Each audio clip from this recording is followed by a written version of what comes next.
संवाददाता की एक रिपोर्ट। मनोज, क्या तुम बता सकते हो कि चारदीवारी के पीछे खेले गए इस खेल का असली हीरो कौन हो सकता है? राजनीति में कुछ भी हो सकता है, मगर यहाँ दिल्ली में ऐसी अटकलें लगाई जा रही है कि गवर्नमेंट गिराने की धमकी देकर राजा साहब कोई खतरनाक खेल खेल रहे हैं। मगर इन सारी बातों पर अब तो पर्दा पड़ा ही रहेगा, क्योंकि आज रात को ही उन 4 आतंकवादियों को छोड़ दिया जाएगा और भारतीय अपने घर वापस लौटेगी और उसकी इस वापसी का राज हमेशा राज ही रहेगा। मनोज बाजपेयी, नई दिल्ली, आज तक।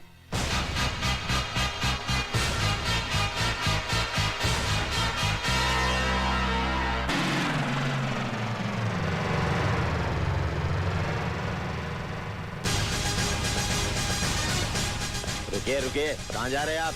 मंत्री अंदर है। मैं उनके घर गया था तो पता चला कि वो यहाँ पर है। साहब की जब तबीयत खराब होती है तब वो इस फार्म हाउस में आराम करने आते हैं। उनसे यहाँ कोई नहीं मिल सकता। कोई मिले या ना मिले, आज मैं तुम्हारे साहब से मिलकर ही जाऊंगा। आप किसी भी कीमत पर अंदर नहीं जा सकते।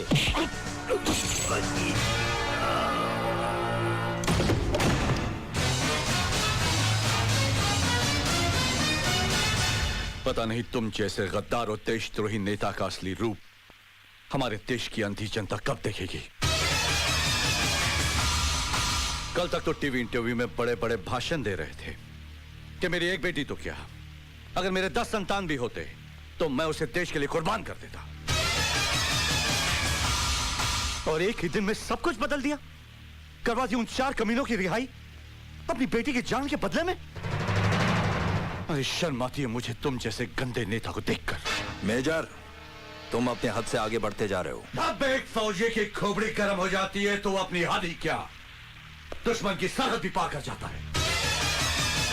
जानते हो उन कमीनों ने कितने हिंदुस्तानियों का खात्मा किया, कितनी औरतों का सुहाग उजाड़ा, कितने मासूम बच्चों को यतीम किया। उन्हें पकड़ने के लिए हमारे कितने जाबाज जवान शहीद हुए, और तुमने एक लड़की, तुम्हारी बेटी की खातिर उन 4 आतंकवादियों को छुड़वा दिया। राजा साहब, सरकारी कुर्सी बाप की मोहब्बत निभाने के लिए नहीं, देश की रक्षा के लिए दी जाती है। सच कह रहे हैं आप, बिल्कुल सच। भारती, तुम? हाँ, आज मैं भी अपने बाप का असली रूप देखने यहाँ चली आई हूँ, और पता चला कि बीमारी के बहाने आप यहाँ कौन सा आराम फरमा रहे हैं। भारती, तुम भी इन वर्दी वालों की बातों में आ गई। आप इस देश की जनता की आंखों में धूल झोंककर उन पर राज कर सकते हैं पापा, मगर अब अपनी बेटी की आंखों में धूल झोंककर उसके दिल पर बाप बनकर राज नहीं कर सकते। मुझे शर्म आती है आपको बाप कहते हुए भी, जिसके बाप ने आजादी की जंग में अंग्रेजों की गोलियां अपने सीने पर खाकर इस देश को आजादी दिलवाई थी, और आज उसी का बेटा आतंकवादियों से गले मिलकर अपने ही देश को लूट रहा है। भारती, बंद करो ये बकवास। ये बकवास नहीं, हकीकत है। आज मुझे ये भी मालूम हो गया है कि उन 4 को छुड़वाने के लिए आप ही ने मेरे अपहरण का नाटक रचा था, और फिर बाद में आप ही ने सरकार को गिराने की धमकी देकर सरकार को दबाव में लाकर उन 4 को छुड़वा दिया। देश का प्रधानमंत्री बनने की लालच ने आपको इतना गिरा दिया है कि आपने अपनी खुद की बेटी का भी इस गंदी राजनीति में इस्तेमाल किया। बस करो बेटी। मत कहिए मुझे बेटी, आज से मैंने वो सारे रिश्ते तोड़ दिए हैं जो हमारे बीच थे। अब मैं आपको सारी दुनिया के सामने बेनकाब कर दूंगी और देशवासियों से चिल्ला चिल्ला के कहूंगी कि देखिए इस आदमी की असलियत। जिसे तुम प्रधानमंत्री बनाना चाहते हो वो आदमी कितना कमीना है। अरे जो अपनी बेटी को बेच सकता है वो एक दिन कुर्सी के लिए अपनी माँ को, अपने वतन को भी बेच देगा। बदतमीज!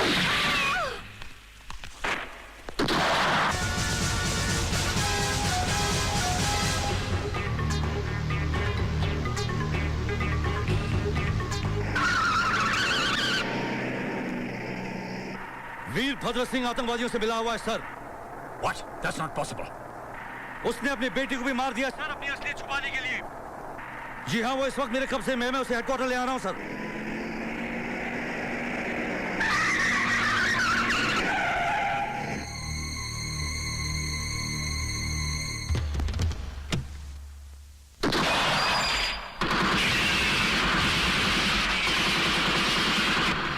Major Rathore. Major Rathore. Major Rathore, come in over.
Major Rathore!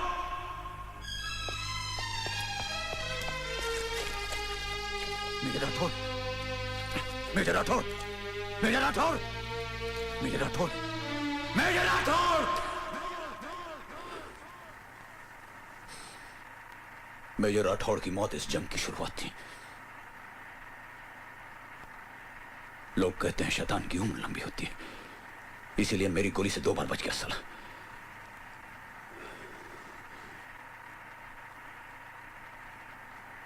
हालात फिर कुछ यूं बदले कि मैं अपना मिशन पूरा नहीं कर सका। एक सच्चा सरदार मर सकता है लेकिन अपने बाल नहीं काटेगा। उस दिन वाहिगुरु के सामने अपनी आंखों में आंसू भरे मैंने अपने ही हाथों से अपना रूप बदल डाला और मजबूरन वो सब कुछ किया जो मेरे धर्म और तबीयत के खिलाफ था। कहानी यहां खत्म नहीं होती। इस दुनिया में मैं एक अकेला इंसान हूं, एक अकेला बदनसीब इंसान जिसने जीते जी अपनी बीवी को विधवा के रूप में देखा हो। सच्चाई ये है सच्चाई।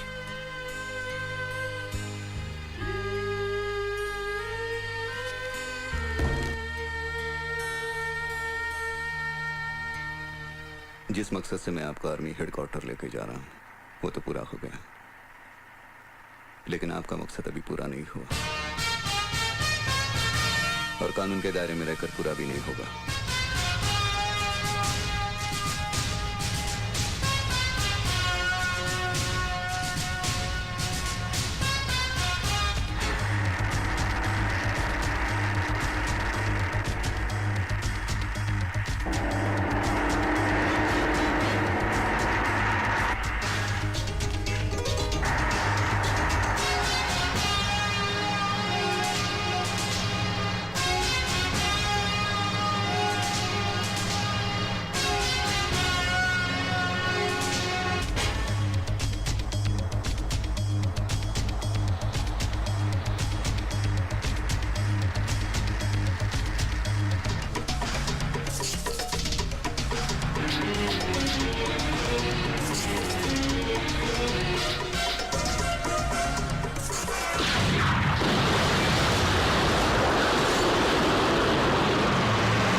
की मौत के साथ ही हमारी ये दोस्ती का राज भी अब हमेशा हमेशा के लिए धरती में दफन हो जाएगा और कल से हम अपनी दोस्ती को दुश्मनी में बदल देंगे।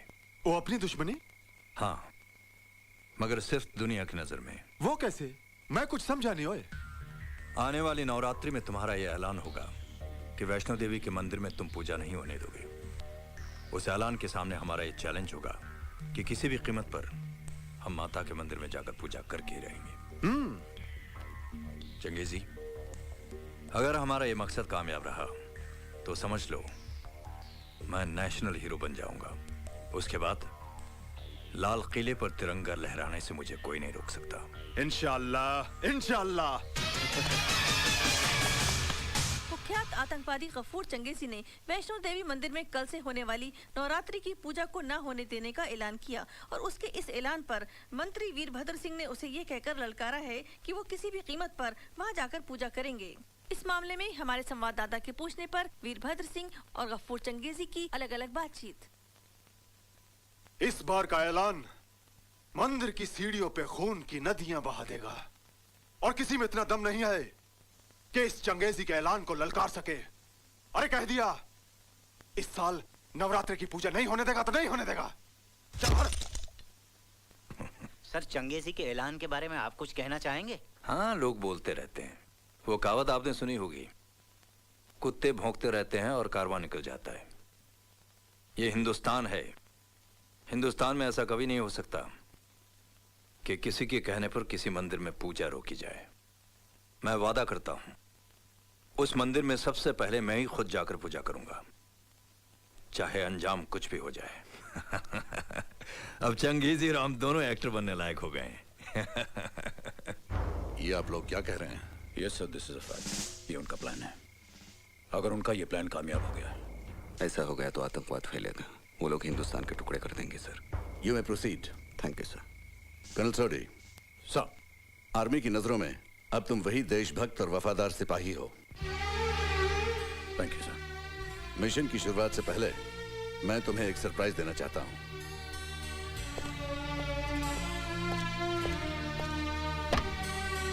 आइए।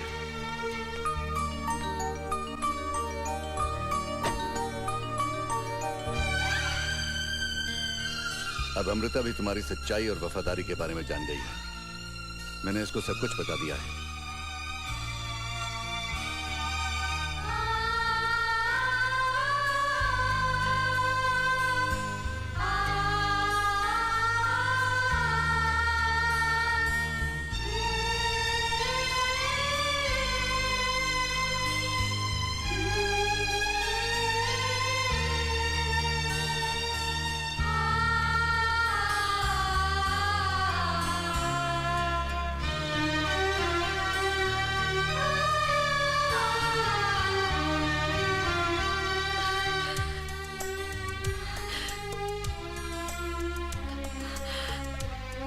मुझे बस करो, कुछ न बोली।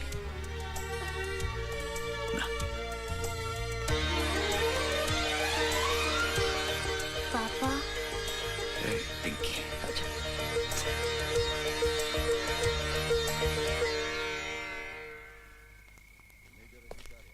साहब, तुम्हारे गर्म दिमाग को ठंडा करने का इलाज भी मैं लाया हूं। सर वो देखो।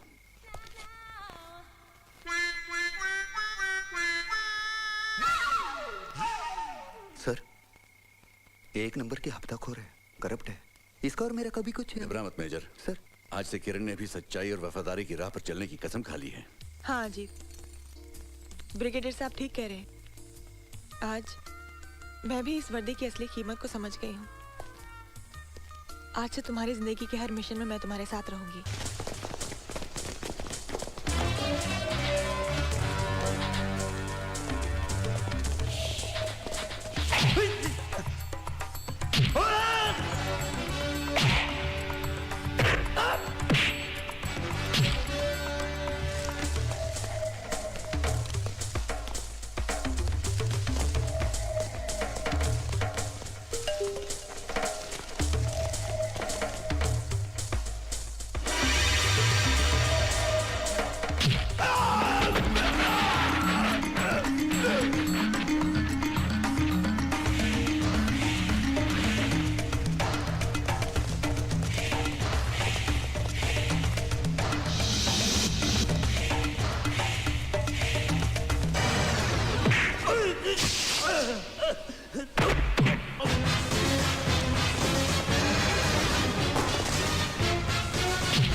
जगीरा!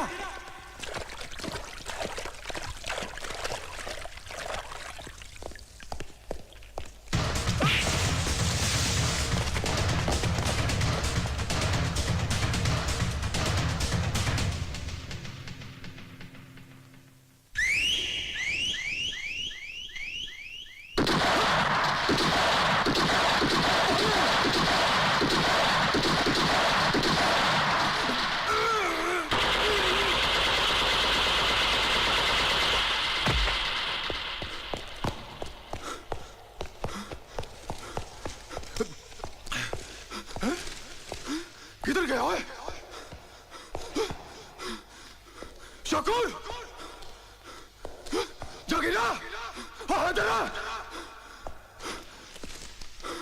हो शाबाजा, किधर किधर बोलो, मेरे से बात करो।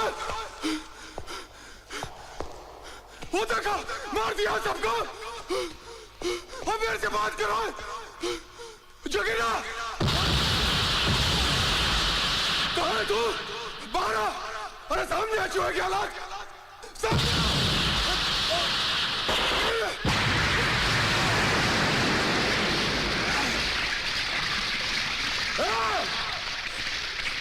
सुअर की औलाद, सामने आ।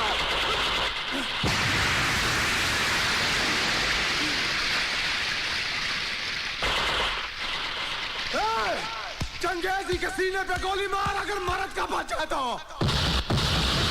इधर मार चंगेजी के, तेरे पटाखों से चंगेजी नहीं डरेगा। अरे सुअर की औलाद, सामने आ।